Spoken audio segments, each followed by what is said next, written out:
y annonce. Bonsoir, bienvenue à l'Assemblée du 9 juillet 2024. Donc, comme vous savez, les assemblées sont enregistrées. En avant, les images, donc les élus et DG est filmé.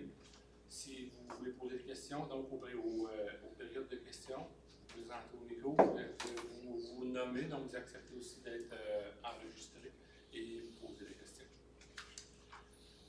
À noter dans le procès verbal, donc je pense que tout le monde avait reçu le courriel, mais je ne me souviens pas d'avoir vu les réponses de tout le monde. Le point 8.9, qui est une autorisation de signature de documents bancaires et légaux, qui est ajouté. Oui, avant tout le monde. Oui. Oui. Et donc, procède avec l'appel des élus, M. Michel Forgette. Présent. M. Réal Charme. Présent. M. Marc Lemay. Présent. Mme Véronique Fillon. Présente. M. Pascal Frappier. Présent. Mme Sophie Lamoureux. Présente. En la présence de Mme Nathalie Perret, directrice générale des secrétaires d'Assemblée, et moi-même, maire et président de l'Assemblée. Donc, comment quorum déclare l'Assemblée ouverte. Point 1, donc, adoption de l'ordre du jour avec l'ajout du point 8.9. Propose. Monsieur Michel Forgette. Tout le monde est d'accord? D'accord. Oui.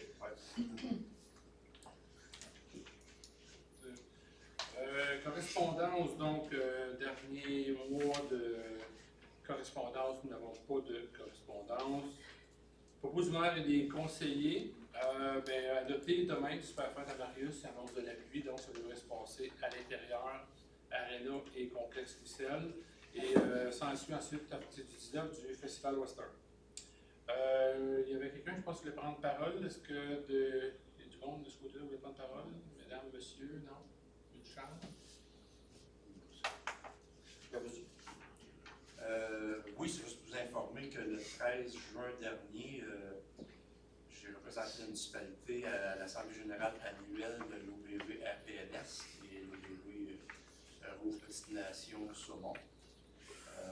C'est une Assemblée générale très standard dans son ordre du jour.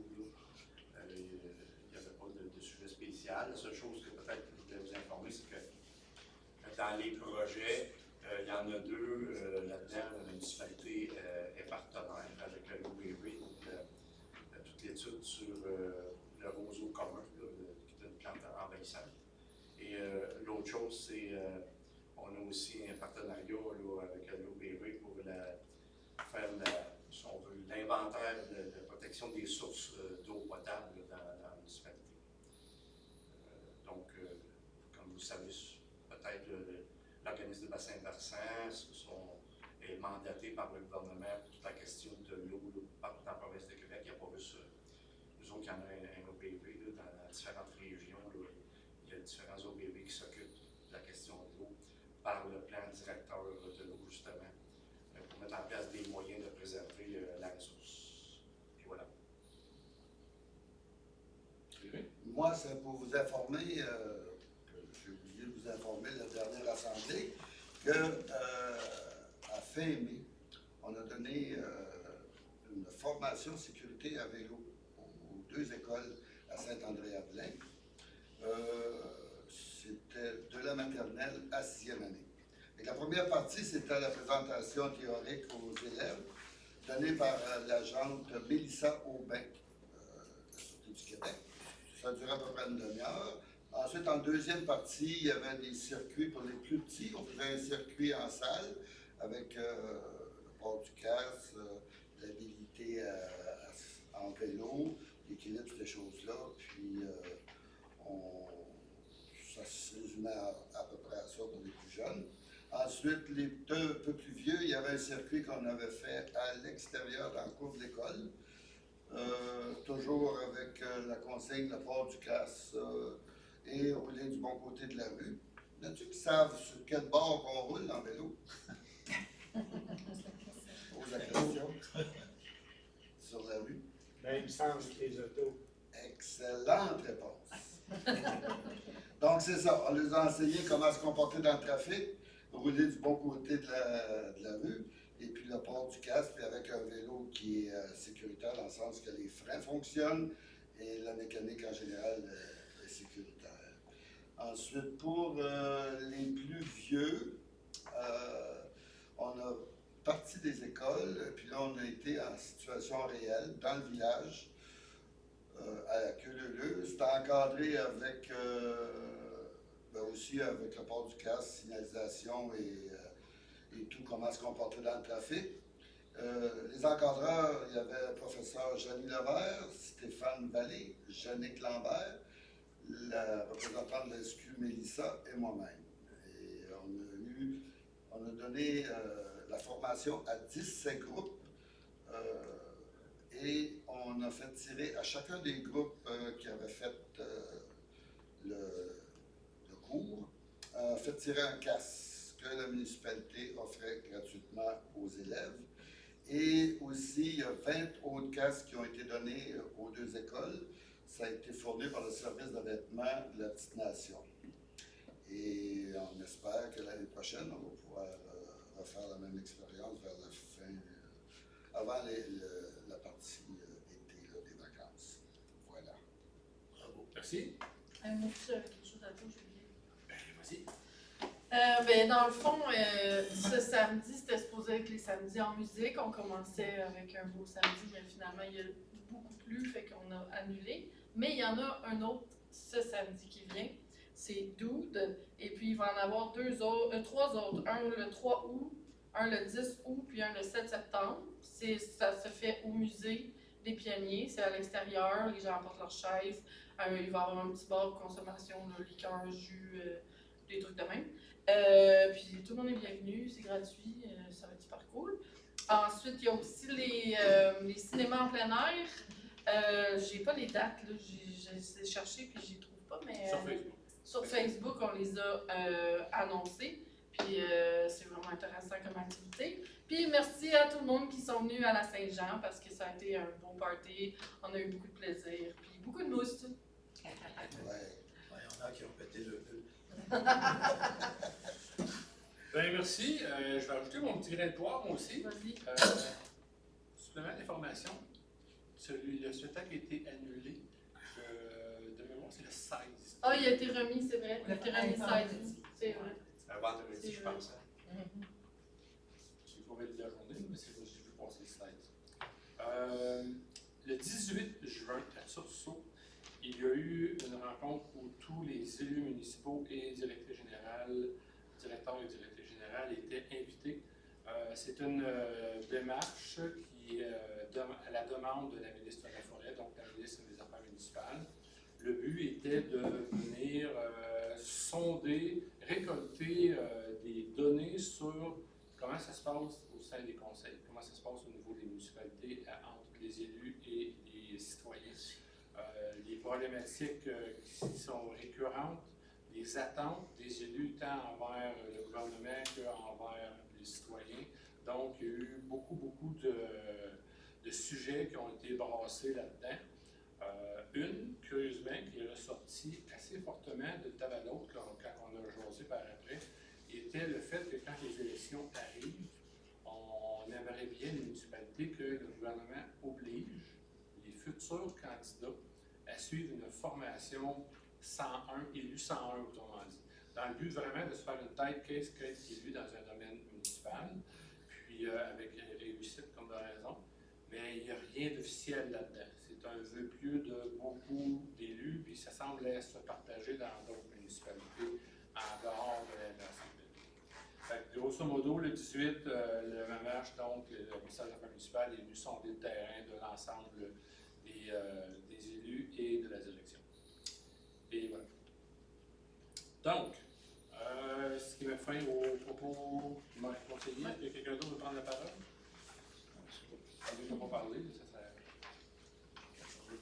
c'est correct. Adoption des procès-verbaux, point 4.1 de la séance ordinaire du 11 juin 2024. Est-ce que, donc, à la lecture du PV, tout convient? Est-ce que vous avez trouvé des coquilles? Donc, qui propose? Je propose. Madame Sophie Lamoureux, tout le monde est d'accord? D'accord. Adopté à l'unanimité. Trésorerie, dépenses courantes autorisées par le règlement règlement 351-21, c'est un montant de 178 575,57.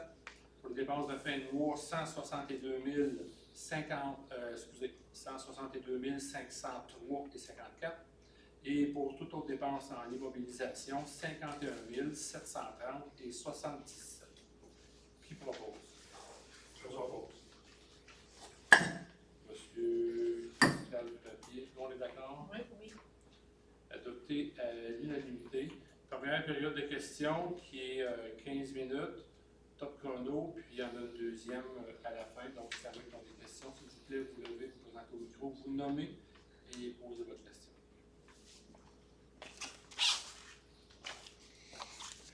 Bonjour, Mario Marquis. En réalité, ce n'est pas une question, mais c'est plus une piste de réflexion que j'apporte au conseil. J'ai remarqué au fil des années que souvent, le conseil fait des dons pour un souper, un club de golf, des choses comme ça. Alors, je me suis demandé pourquoi on limitait ça seulement aux conseillers, au conseil, dans le fond, d'envoyer les gens participer à ces événements-là. Pourquoi, à la place, on ne pourrait pas mettre les noms des bénévoles de la municipalité dans un chapeau qui sont intéressés à participer à ces choses-là et leur offrir peut-être en cadeau un souper un soir, une partie de golf, des choses comme ça. On sait qu'on a de la difficulté à garder nos bénévoles, à avoir des bénévoles. Fait que ça serait peut-être quelque chose à réfléchir. Parfait, merci. Vous mentionnez d'emblée la coutume qui fait en sorte que c'est représentation de la municipalité. Comme quoi c'est octroyé généralement aux élus, mais votre point va être discuté en table de travail. Oui. D'autres questions?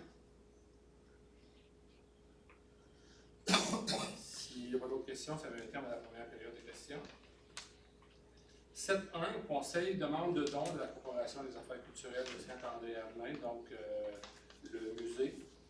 Il y avait un don qui avait été donné en février 2021 pour l'achat de bois pour remplacer donc tous les morceaux de bois qui sont sur la passerelle piétonnière. La totalité du bois, il y avait la moitié du travail qui avait été fait par des bénévoles. Quand il est venu le temps de remplacer l'autre moitié du pont, le bois n'était plus, donc le bois avait disparu, à défaut de dire possiblement volé. Alors, la corporation demande à la municipalité contribution supplémentaire suivant une soumission qui a été faite. Ils ont demandé, la soumission a été demandée à Construction LC et Yves Lacoste. Puis là, dans toute la ventilation des coûts, entre autres, il y avait l'achat du bois manquant, la quincaillerie et la main-d'œuvre. Alors, la municipalité accepte de payer la main-d'œuvre seulement au montant de 1 920. Qui propose? Propose. Monsieur Marc Lemay. Est-ce que tout le monde est d'accord? Oui. Adopté à l'unanimité. 7.2, addenda à l'entente intermunicipale concernant le service de formation régionale des pompiers de la MRC. Donc, sur recommandation de la Commission de la sécurité publique de la MRC, on demande aux municipalités participantes, donc sur 24, sur 25, il y en a 24 qui participent à la formation, de reconduire de une année l'entente de formation des pompiers, le temps qu'on étudie en profondeur tout le système de formation au niveau de la MRC. Qui propose? Je propose. Madame Véronique Fillon. Est-ce que tout le monde est d'accord? D'accord. Oui. Adopté à l'unanimité. Administration 8.1, entente de formation, permis de conduire de classe 1 pour 2 employés. Donc, c'est 2 employés qui ont accepté de suivre la formation pour une classe 1 avec une entente de demeurer en poste pendant 3 ans. Advenant que, suivant leur formation, dans les 3 ans, ils quittent, il y a un prorata, ils vont devoir rembourser le montant de la formation. C'est donc un montant de total de 6 600 plus taxes applicables. Qui propose? Propose. M. Michel. Tout le monde est d'accord? D'accord. Oui. Suite 2. embauche au poste d'inspecteur municipal au service de l'urbanisme. Donc, comme vous le savez, nous avons notre inspecteur qui était en poste, M. Tristan Bordelot, est retourné à son ancien emploi, qui est un domaine totalement différent.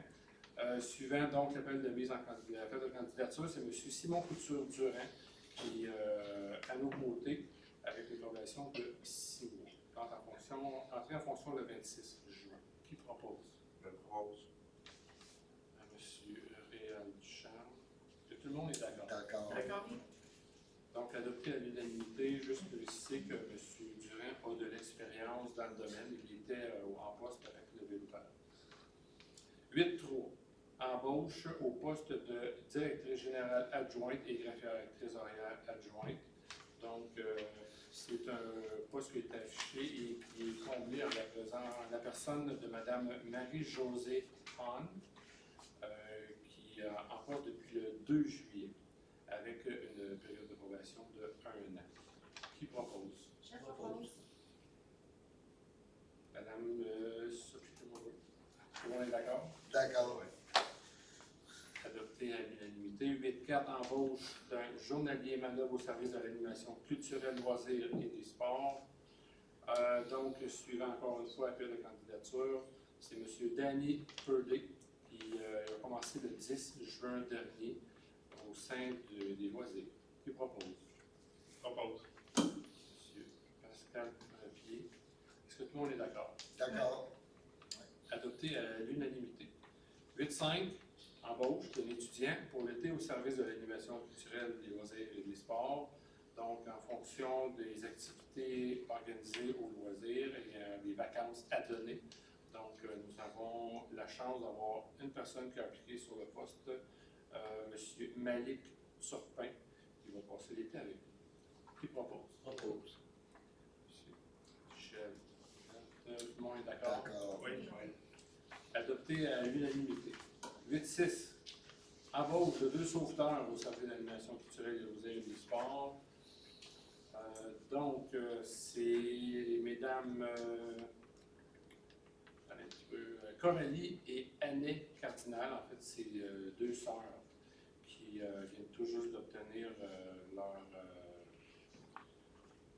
Je sais pas, Sauveteur national. Sauveteur national, merci beaucoup. Le mot, puis, on donne les 2 sœurs donc, avec nous. Qui propose? Propose. Monsieur Marc Lemay. Est-ce que tout le monde est d'accord? Oui. Adopté à l'unanimité. 8-7, dont le décès de Mme Anita Trudel-Carrière, donc c'est ma mère qui est décédée le 26 juin dernier, et dans le manuel des employés, des élus, donc quand il y a un décès, on fait un don et il demandait à ce que le don soit fait à la Société canadienne de la sclérose en plaques, au montant de 100 $. Qui propose? Je propose. Sophie Lemoureux. Tout le monde est d'accord? D'accord. Oui. Adopté à l'unanimité. Donc, le décès de M. Sylvain Larente. Donc, Sylvain Larente, qui était notre employé à la municipalité depuis 33 ans, dont 35, entre autres, comme pompier volontaire. Son décès rapide est survenu. Donc, c'est un don qui va être fait selon ses désirs au Club Optimiste de Saint-André-Hermelin. Et la municipalité défraye un montant approximatif de 100 $ pour une gerbe de fleurs lors des funérailles. Qui propose? Propose. Monsieur Pascal Franck. Est-ce que tout le monde est d'accord? D'accord. Oui. Adopté à l'unanimité. 8.9. Autorisation de signature des documents bancaires et légaux. Donc, c'est une autorisation qui va permettre la directrice générale adjointe et greffière trésorière adjointe de signer tout document en l'absence de notre directrice générale. Donc, qui propose que Mme Marie-Josée Hahn puisse faire des signatures. Je propose. Mme Véronique Fillon. Est-ce que tout le monde est d'accord? D'accord. Adopté à l'unanimité. 9.1 en finance, le renouvellement de contrat de location de photocopieur. Donc, notre contrat n'était pas tout à fait terminé. La compagnie nous est revenue en nous proposant de racheter le contrat et de nous refiler un nouveau contrat avec un nouveau copieur qui, en bout de ligne, nous donne une économie de quoi, une vingtaine ou trentaine de dollars environ par mois, mais on se retrouve avec un flambant neuf. J'imagine qu'eux, ils récupèrent et ils ont encore une valeur à la revente. Bref, c'est un contrat de 60 mois qui va avoir pour un montant à contribution, c'est-à-dire trimestriel de 1285,50 plus publicité. Qui propose? Je le propose. M. Réal Ducharme. Est-ce que tout le monde est d'accord? D'accord. Adopté à l'unanimité. 9.2, acquisition d'une licence d'utilisation du logiciel Munis. Le logiciel Munis, c'est un logiciel qui a été fait par le DMQ, l'Association des directeurs municipaux du Québec, en collaboration avec le ministère des Affaires municipales et de l'Habitation, le MAMACH, qui va regrouper toute forme de jurisprudence, de liens d'articles de loi. Donc, il va faciliter le travail de la direction générale dans ses fonctions. C'est un montant pour avoir la clé de 405 $ plus taxes applicables. Qui propose? Propose. M. Marc Lemay. Est-ce que tout le monde est d'accord? Oui. Adopté à l'unanimité. 9.3. Dépôt du rapport financier du rapport de l'auditeur pour l'année 2023. Donc, le dépôt a été fait cet après-midi, 16h, dans une très courte, très court résumé. Finalement, c'est ça. Donc, on dépose aujourd'hui le rapport financier. Il sera disponible au complet sur le site de la municipalité. Qui propose? Je propose. Madame Véronique Fillon. Est-ce que tout le monde est d'accord? D'accord. Adopté à l'unanimité. Sécurité incendie, c'est le dépôt du rapport mensuel du directeur. Sécurité incendie pour le mois de juin, ça a été 7 sorties totales, tous sur le territoire de Saint-André-Avelin, dont 2 accidents, les 5 autres liés avec les incendies directement. C'est seulement un dépôt. En urbanisme, aussi un dépôt du conseil verbal du comité consultatif d'urbanisme qui a eu lieu le 25 juin 2024. 11.2. Octroi de mandat d'offre de services professionnels pour un plan d'implantation et d'intégration architecturale dans ce qu'on appelle le PIIA et affectation du fonds de fonctionnement non affecté. Donc, notre PIA qui remonte à 2012, on relève différentes petites problématiques maintenant avec le PIA qui mérite une mise à jour. Alors, c'est la firme NG Urbanisme qui va faire la mise à jour de notre PIA au montant de 16 000 $ plus taxes applicables. Ça va être quand même notre fonds affecté pour la mise à jour. Qui propose? Je propose. Madame Sophie Lamoureux. Est-ce que tout le monde est d'accord? D'accord. D'accord. Adopté à l'unanimité. Et maintenant, je passe la parole à M. Michel Forgette avec le point 11.3 PIA 2024-017 pour un bâtiment accessoire au 30 rue Villeneuve. Alors, considérant que le propriétaire souhaite construire un bâtiment accessoire ou remise dans la cour arrière du terrain, que le bâtiment a une superficie de 2,43 mètres par 2,43 mètres et une hauteur de 2,59 mètres, considérant que le revêtement sera un canaxel blanc avec une porte blanche et un toit en bardeau d'asphalte. Considérant que le projet respecte les critères du PIA, que le comité consultatif d'urbanisme recommande au conseil municipal d'approuver le projet. Merci, M. Forgette. Qui propose? Je le propose. M. Réal Ducharme. Est-ce que tout le monde est d'accord? D'accord. Donc, adopté à l'unanimité. 11.4 PIA 2024-018 pour un bâtiment accessoire pour des bâtiments accessoires, parce que c'est 2 bâtiments sur 2 terrains, le 34 et le 32 rue Villeneuve. M. Forgette. Alors, considérant que le propriétaire souhaite construire un bâtiment accessoire, remise double, dans la cour latérale et arrière du terrain, considérant que le bâtiment a une superficie de 2,43 mètres par 3,66 mètres et une hauteur de 2,59 mètres, considérant que le revêtement sera en accent blanc, avec une porte blanche et un toit de bardeaux d'asphalte, et considérant que le projet respecte les critères du PIA, le comité consultatif d'urbanisme recommande au conseil d'approuver le projet. Merci. Qui propose? Je propose. Madame Sophie Lamoureux, est-ce que tout le monde est d'accord? D'accord. Oui. Adopté à l'unanimité, 11-5 PIA 2024-019, affichage commercial du 95 au principal.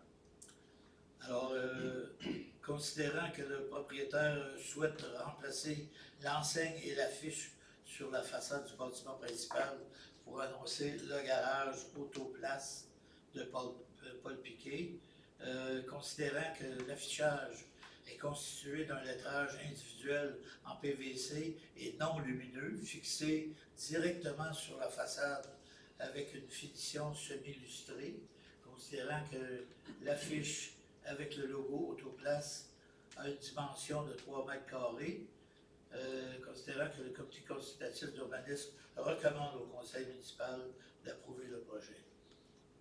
Merci. Qui propose? Je propose. Madame Véronique Fillon. Est-ce que tout le monde est d'accord? D'accord. Adopté à l'unanimité. 11-6 PIA 2024-02, revêtement du 95 au principal. Alors, considérant que le propriétaire souhaite peinturer le revêtement de la façade du commerce Autoplace de Paul Piquet et que la couleur du revêtement sera rouge pour la partie supérieure et grise pour la partie inférieure, considérant que la modification du revêtement vise à d'agencer avec la nouvelle affiche et que la demande est présentée simultanément avec celui-ci, considérant que le projet respecte les critères du PIA, que le comité consultatif d'urbanisme recommande au conseil municipal d'approuver le projet. Merci. Donc, qui propose? Je propose. Madame Véronique Fillon. Est-ce que tout le monde est d'accord? D'accord. Oui. Adopté à l'unanimité, 11-7 PIA 24-21, rénovation au 7 rue Saint-André. Alors, considérant que le propriétaire souhaite remplacer l'escalier extérieur à l'entrée du bâtiment principal et d'y ajouter une rampe pour accès des personnes à mobilité réduite, que l'escalier existant est endommagé, que l'escalier projeté ainsi que la rampe seront en béton avec des garde-mains et en acier noir, que les dimensions de la rampe sont de 3,96 mètres de long par 1,02 mètres de large, considérant que le projet respecte les critères du PIA, que le comité consultatif d'urbanisme recommande au conseil municipal d'approuver le projet de rénovation. Merci. Qui propose? Propose. Monsieur Marc Lemay. Est-ce que tout le monde est d'accord? Oui. D'accord. Accepté, adopté, c'est-à-dire à l'unanimité. 11-8 demande de dérogation mineure 2024-002 pour un projet de lotissement du lot 5 244 546. Alors, considérant que le propriétaire souhaite subdiviser le lot 5 244 546 en deux lots, considérant que dans la zone H-234, un lot situé à moins de 100 mètres d'un cours d'eau doit avoir une superficie de 3715 mètres carrés, une largeur en ligne avant de 45 mètres et une profondeur de 60 mètres. Considérant que les deux lots proposés auraient respectivement une superficie de 1569 mètres, une largeur à la ligne avant de 32,92 et une profondeur de 52,34. Et pour le second lot, une superficie de 1523,9 mètres carrés, une largeur en ligne de 28,04 et en profondeur de 51,45 mètres, que la création des deux lots proposés aurait pour résultat de déroger un règlement de lotissement à raison de lotissement en raison de respectivement de 2 mètres 146 pour la superficie de 12,08 mètres pour la largeur de l'allée avant et de 7,66 mètres pour la profondeur et pour le second lot de 2191,1 mètres pour la superficie et 16,96 mètres pour la largeur de l'allée avant et de 8,55 mètres pour la profondeur. Que le propriétaire allègue principalement un préjudice d'ordre financier, considérant que l'objet de la dérogation est important et semble excéder la portée d'une dérogation mineure. Donc, le CCU ne recommande pas la demande de dérogation et par le fait même, donc, les élus, par la proposition, refusent, n'approuvent pas la demande. Qui propose? Je propose. M. Réal Duchamp. Est-ce que tout le monde est d'accord? D'accord. Ce qu'il faut comprendre ici, autrement dit, c'est qu'il y a un lot d'une certaine superficie avec en bordure d'un milieu humide, donc d'un ruisseau. La demande était de carrément subdiviser le lot en deux, ce qui ne va à l'encontre de la réglementation sur plusieurs aspects. 11.9 CPTAQ 2024-001, aliénation du lot 6 543 694. Donc, ici, c'est le ponceau qui a été remplacé quand on s'en va vers Papineauville, avant donc le pont du portage. Il y a un ponceau, c'est le dernier ponceau qui a été fait. Il y a des travaux donc effectués par le ministère des Transports. Et là, il se trouve en sorte qu'il y a une partie il y a un lot qui appartient au propriétaire de l'autre bord de la rue, là, qui fait un petit peu une pointe de triangle, mais ils ont empiété, autrement dit, sur le lot. Et là, pour régulariser la situation, le ministère des Transports, conjointement avec les propriétaires, vont dédommager les propriétaires, mais ils doivent s'assurer que la demande est acceptée donc, par la loi sur la protection des terres agricoles et des activités agricoles.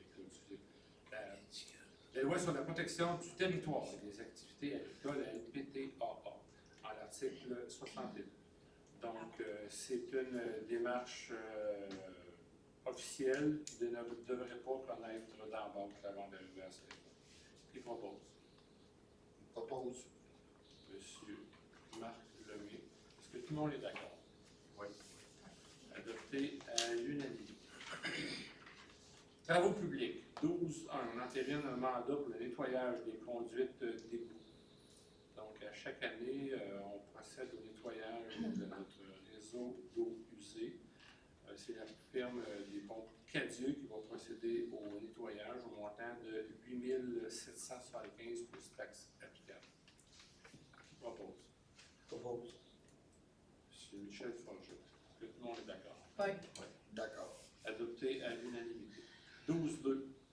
Reconduction du mandat de gestion des installations de production d'eau potable et d'assainissement des eaux usées par Aquatec. Donc, Aquatec, c'est déjà la firme qui s'occupe de nos deux réseaux.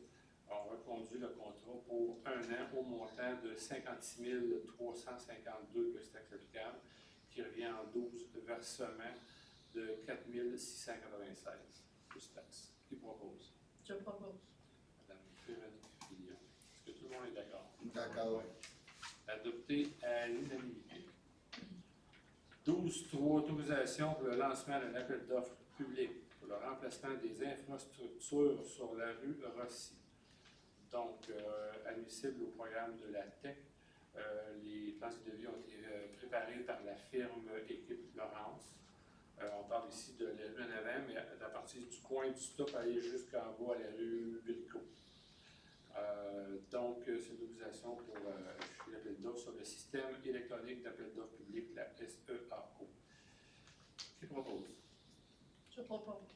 Madame Véronique Fillon. Est-ce que tout le monde est d'accord? D'accord. Oui.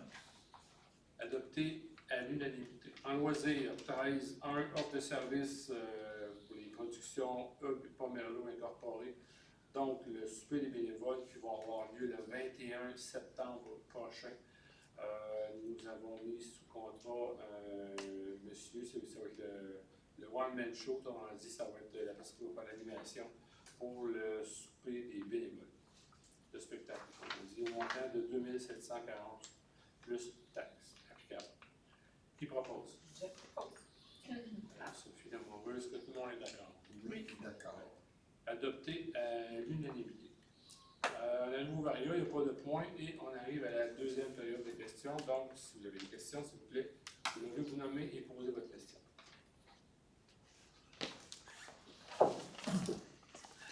Bonsoir, Benoît Deslauriers. Alors, j'avais parlé d'un logiciel muni au point 9.2 avec une contribution de 405 plus taxes. Bon, j'ai un background informatique. Les logiciels, ils ont plusieurs types de licences, un montant unique à chaque année, mise à jour, payante ou pas. C'est-tu un montant unique ou c'est quelque chose que la municipalité va avoir à payer à chaque année, etc.? C'est pas ça qui est mentionné dans le contrat actuellement, c'est juste pour la clé d'activation de la plateforme. C'est un montant une fois C'est ce qui est écrit pour à vie l'instant. Ben, pour l'instant, avec les mises à jour. c'est nouveau. C'est une nouvelle plateforme qu'ils ont mis à la disposition des directeurs généraux qui les aident à respecter tous leurs échéanciers de tous leurs travaux. C'est nouveau, ça vient de sortir là, mais dans le contrat, ça ne dit pas qu'on s'engage à l'IA. Est-ce qu'ils vont nous charger après ça pour la mise à jour possible? Okay, ça devrait être dans les termes de Ben, la licence. Pour l'instant. OK. On peut s'attendre Possiblement, d'avoir d'autres, peut-être. possiblement d'avoir d'autres montants reliés à ce logiciel-là. Donc. C'est l'association des directeurs municipaux qui l'ont créé, puis ils vont l'alimenter, puis pour l'instant, ils ne nous chargent pas. Sinon, je l'aurais écrit dans la résolution. OK, merci.